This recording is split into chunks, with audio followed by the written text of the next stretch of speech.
Hello everyone, नमस्कार। तो आज हम बात करेंगे हमारा ये डे 11 है और आज हमारा टॉपिक होगा कॉन्स्टिट्यूशनल अमेंडमेंट के ऊपर।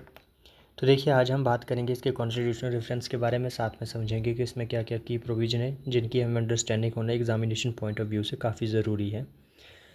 थोड़ा सा तबीयत ख़राब होने की वजह से आज थोड़ा डिले हो रहा है, छुट्टी होने के बावजूद भी। पर चलिए, मैं कोशिश करता हूँ कि इसको जल्दी से जल्दी हम ख़त्म करें। जो इंडियन कॉन्स्टिट्यूशन का पार्ट 20 है एंड आर्टिकल 368 है, वो डील करता है पार्लियामेंट की पावर जो कॉन्स्टिट्यूशन को अमेंड कर सकती है। अमेंडमेंट जो होता है एक फॉर्मल चेंज होता है कॉन्स्टिट्यूशन में, जिसको हिंदी इंग्लिश में बोलते हैं एडिशन, वेरिएशन एंड रिपील, और हिंदी में कहे तो हिंदी में इसको कहा जाता है परिवर्तन एंड निरसन।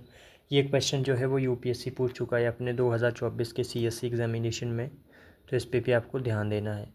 यूपीएससी ने ये क्वेश्चन जो है आपसे 2024 के एग्ज़ाम में पूछा हुआ है, तो ये काफ़ी इंपॉर्टेंट हो जाता है इस तरह, क्योंकि जो क्वेश्चन यूपीएससी जो क्योंकि सबसे प्रीमियर बॉडी है हमारी एग्जामिनेशन कंडक्ट करवाने में, तो अगर वो कोई भी पेपर जो है किसी भी क्वेश्चन को पूछ रही है तो उसकी काफ़ी ज़्यादा प्रोबेबिलिटी हो जाती है दूसरे एग्ज़ाम में रिपीट होने की। आर्टिकल 368 क्लॉज 2 बोलता है इसका lays down the amendment procedure, तो उसमें जो बताया गया है अमेंडमेंट का प्रोसीजर जो है उसमें एलोबरेट किया गया है। अब देखिए, इसमें भी बहुत सारी चीज़ें आती है, जैसे कि बेसिक स्ट्रक्चर का सिद्धांत जो केशवानंद भारती के इसमें दिया गया था, तो वो भी एग्जामिनेशन पर्सपेक्टिव से काफ़ी इंपॉर्टेंट हो जाता है। अगर हम टाइप्स ऑफ अमेंडमेंट की बात करें तो आर्टिकल 368 के अंदर जो है वो 3 तरह के अमेंडमेंट की बात की गई है।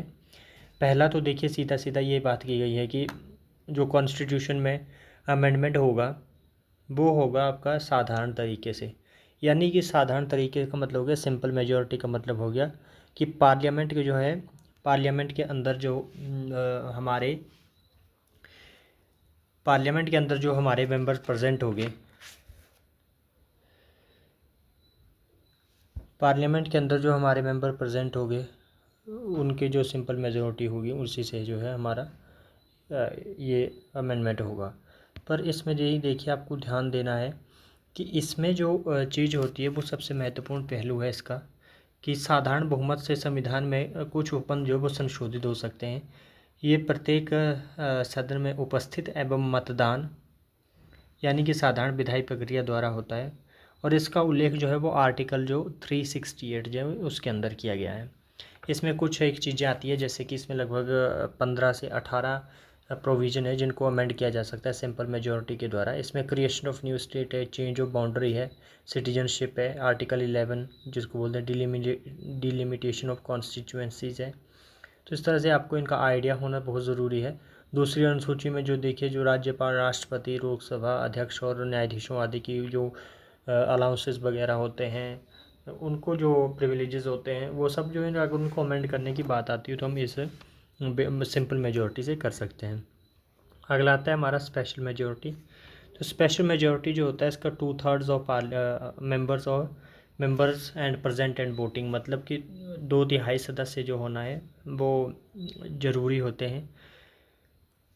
और उसके बाद फिर जो वोटिंग होती है, जो प्रेजेंट होते हैं और वोटिंग होती है, उसके 2/3 सदस्य होना बहुत इसके लिए आवश्यक है, मतलब कि स्पेशल मेजॉरिटी की कंडीशन में।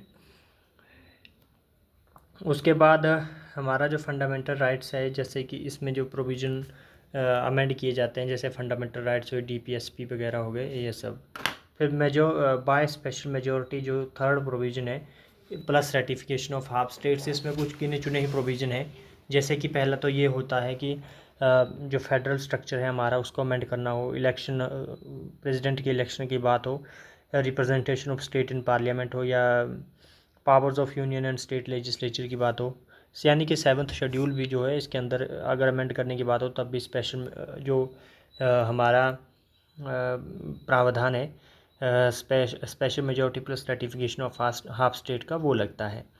इसके बाद अगर प्रोसीजर ऑफ अमेंडमेंट की बात करें तो पहले तो बिल इंट्रोड्यूस होता है किसी भी हाउस में, फिर उसके बाद जो नेक्स्ट चीज़ होती है वो मिनिस्टर या प्राइवेट मेंबर किसी के द्वारा भी किया जा सकता है। प्राइवेट मेंबर का मतलब वो नहीं होता है कि कोई अलग सदस्य होगा, लोग तो वही चुने हुए होते हैं, पर जो कैबिनेट के मेंबर नहीं होते हैं उनको प्राइवेट मेंबर बोल दिया जाता है।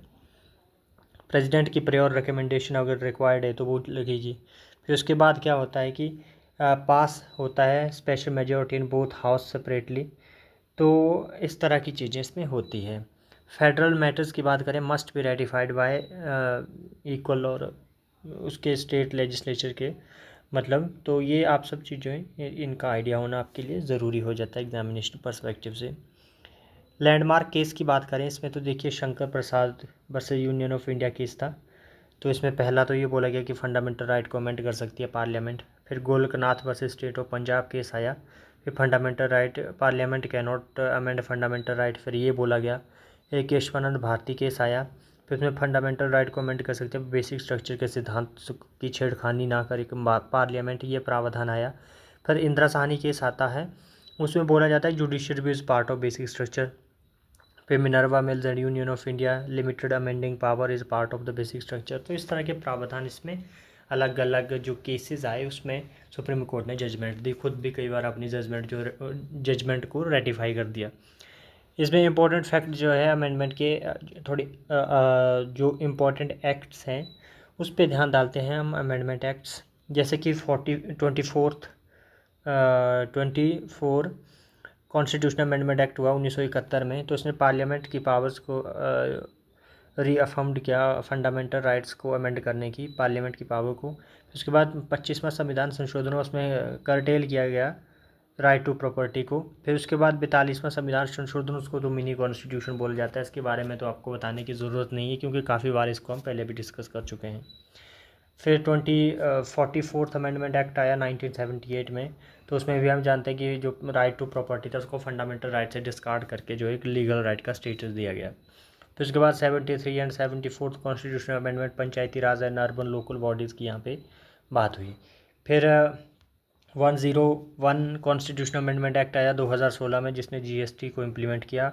डेट जो थी जीएसटी इम्प्लीमेंटेशन की वो थी आपकी 1 जुलाई 2017। तो ये भी कई बार पूछ लिया जाता है, तो इसका भी आपको पता होना ज़रूरी हो जाता है। देन उसके बाद 103rd कॉन्स्टिट्यूशनल अमेंडमेंट आया हमारा। तो ये भी काफ़ी बार रिपीटेड क्वेश्चन है, ये कई बार पूछा जा चुका है। जो सवर्ण कैटेगरी को 10% की रिजर्वेशन का प्रावधान दिया गया वो इसी कॉन्स्टिट्यूशनल अमेंडमेंट के अंदर दिया गया।